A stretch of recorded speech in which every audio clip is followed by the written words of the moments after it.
Sebelum melanjutkan, jangan lupa subscribe dulu, terima kasih. Bab 272, bisakah kamu? Kakak ketujuh yang bersalah, jadi tentu saja dia tidak bisa membela diri.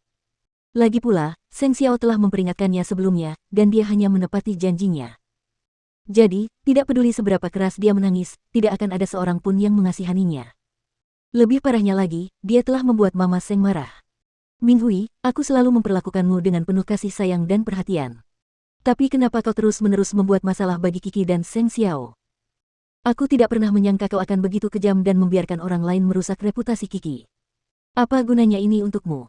Aku bahkan berencana untuk meminta maaf atas apa yang telah dilakukan putraku kepadamu. Tapi sekarang setelah aku tahu kebenarannya, aku benar-benar ingin mengatakan ini kepadamu. Itu pantas untukmu.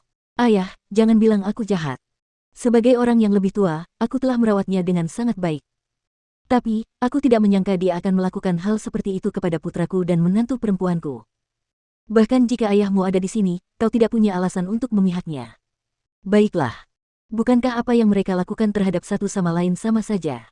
Itu hanya masalah sepele. Haruskah kita membuat keributan karenanya? Sebenarnya, kakek Seng menyiratkan bahwa mereka seharusnya tidak membuat keributan hanya untuk orang luar, Mukiki. Namun, ia tidak mau memihak salah satu dari mereka. Jadi, ia memilih untuk melarikan diri dari masalah tersebut. Tolong jangan bahas hal seperti itu lagi di hadapanku. Seng Xiao menatap Seng Minghui. Matanya tidak menunjukkan rasa takut. Jika dia ingin meneruskan pertarungan, dia bisa bertarung sampai akhir. Suatu hari nanti, kamu akan menyesal memperlakukan sepupumu seperti ini hanya demi orang luar. Seng Minghui tidak punya pilihan selain bergegas kembali ke kamarnya. Sedangkan Seng Xiao, dia harus mendengarkan omelan Seng yang lain. Bajingan, dia sepupumu. Bagaimana bisa kau merusak reputasinya? Papa Seng memarahinya. Sebenarnya, mereka semua tahu bahwa jika Seng Xiao benar-benar ingin menghancurkan reputasi Seng Minghui, dia tidak akan begitu saja membawa pria itu ke Seng Mansion dan membiarkannya berbaring di bak mandinya. Ini hanya peringatan untuk mengingatkannya agar lebih waspada. Mereka tahu bahwa tidak akan terjadi hal buruk padanya jika itu terjadi di Seng Mansion. Seng Xiao, jangan pedulikan dia. Kamu tidak melakukan kesalahan apapun. Mama Seng menentang pendirian suaminya.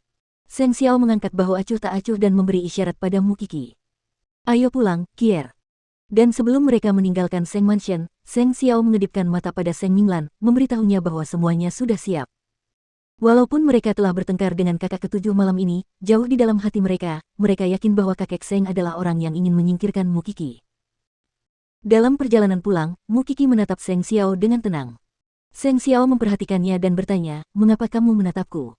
Kita baru saja bertunangan beberapa hari. Tapi kamu sudah sering bertengkar dengan keluarga Seng. Sekolah adalah urusanmu dan keluarga Seng adalah urusanku. Tidak peduli seberapa sering mereka ingin bertengkar, aku akan ikut. Aku tidak takut masalah. Suatu hari nanti, mereka akan belajar dari kesalahan mereka dan berhenti. Tapi keluarga Seng akan kehilangan sedikit hubungan kekerabatan mereka karena aku. Seng Xiao terkekeh. Dia menghentikan mobilnya di garasi. Apakah menurutmu keluarga Seng punya hal seperti itu sebelum kamu datang? Xiao Xiao, sudah malam. Ayo mandi dan tidur. Seng Xiao keluar dari mobil dan berjalan masuk ke rumah mereka. Mukiki pun melakukan hal yang sama. Tiba-tiba, dia berlari ke arahnya dan memeluknya erat-erat. Jangan marah. Baguslah kalau kamu tahu. Seng Xiao tersenyum tipis. Kier, kamu harus mengerti ini. Tidak ada gunanya berbicara dengan keluarga Seng. Kalau aku bisa berbicara dengan mereka, aku tidak akan melakukan hal seperti itu kepada mereka. Lagi pula, tidak mungkin bagiku untuk memaafkan orang yang menyakitimu. Jadi, kalau aku harus bertarung, aku akan melakukannya. Aku akan melindungimu selama aku masih hidup. Aku tahu, jawab Mukiki. Seng Xiao adalah satu-satunya orang yang bisa meyakinkannya. Karena semua yang telah dilakukannya adalah untuknya. Dia tidak punya alasan untuk mempertanyakan pria ini. Meskipun dia khawatir Xiao Xiao akan kehilangan keluarganya karena dia. Seng Xiao mendengar jawabannya dan berbalik. Dia menangkup wajahnya dan mencium bibirnya. Dasar bocah tak berperasaan. Sejak kapan? Mukiki mengulurkan tangannya dan membangkitkan hasratnya. Hasratnya meledak. Seng Xiao menjepitnya di pintu dan mulai menciumnya dengan liar. Mereka berciuman dari pintu hingga ruang tamu. Mereka jatuh di sofa. Kemudian, Mukiki berguling dan berbisik kepada suaminya. Jangan bergerak. Seng Xiao berhenti bergerak dan menatap Mukiki. Mukiki menciumnya di titik sensitifnya. Seketika, pupil mata Seng Xiao membesar. Kamu adalah orang yang memintanya. Set. Mukiki menghentikannya bersuara. Dia tersenyum. Malam ini, aku ingin menjadi yang teratas. Bisakah kamu? Seng Xiao mengejeknya. Dulu dialah yang menerima, dan sekarang dia ingin menjadi orang yang bertanggung jawab. Ayo pergi ke kamar tidur. Di sisi lain, Seng Minghui menggigil ketakutan di kamarnya. Dia takut akan ada pria lain yang muncul di kamarnya lagi. Kemudian, reputasinya akan hancur. Dia tidak menyangka bahwa Seng Xiao bisa begitu berani hanya untuk Mukiki. Dia adalah sepupunya. Dia gila. Dia sudah gila. Seng Minghui tidak mau menerima kekalahan. Namun, bahkan kakek Seng pun tidak bisa berbuat apa-apa, bagaimana mungkin dia bisa? Memikirkan hal ini, Seng Minghui menyalakan semua lampu di kamarnya dan mengunci pintunya. Seng Xiao, si sampah itu, dia tidak akan pernah melupakan ini. Jadi, Seng Minghui tetap terjaga di kamarnya sepanjang malam. Ia merasa sedih. Keesokan paginya, ia pergi menemui kakek Seng lagi. Kakek, tunggu saja. Jika kau tidak mengendalikan Seng Xiao, suatu hari dia akan melawan kita demi Mukiki. Bukankah dia mengandalkan posisinya sebagai putra mahkota dan kebaikanmu untuk bisa bertindak sembrono seperti itu? Kurasa dia tidak akan tetap sombong jika kau menunjukkan kekuatanmu padanya. Kakek Seng juga ingin memberi pelajaran yang baik kepada cucunya agar dia lebih patuh. Namun, kakak ketujuh tidak memikirkan akibatnya. Tapi kamu tidak tahu seberapa cakapnya dia.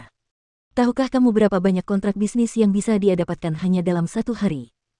Tidak peduli seberapa sulitnya, begitu Seng Xiao mengambil alih, tidak ada yang tidak bisa dia selesaikan. Karena alasan ini saja, kakek Seng akan tetap mendukung cucu ini. Lagi pula, sebagai nona muda keluarga Seng, Seng Minghui tidak pernah memberi sumbangan bagi keluarga. Kakek, aku benar-benar tidak bisa melupakannya. Lalu mengapa kamu begitu bodoh? Tidakkah kamu tahu betapa pintarnya Seng Xiao? Bagaimana kamu bisa melakukan hal bodoh seperti itu padanya? Kamu tidak bisa menyalahkannya karena membalas dendam. Bertahanlah selama beberapa hari lagi. Ketika ada kesempatan bagus lainnya, aku akan memberitahumu. Kakek Seng menghibur Seng Minghui.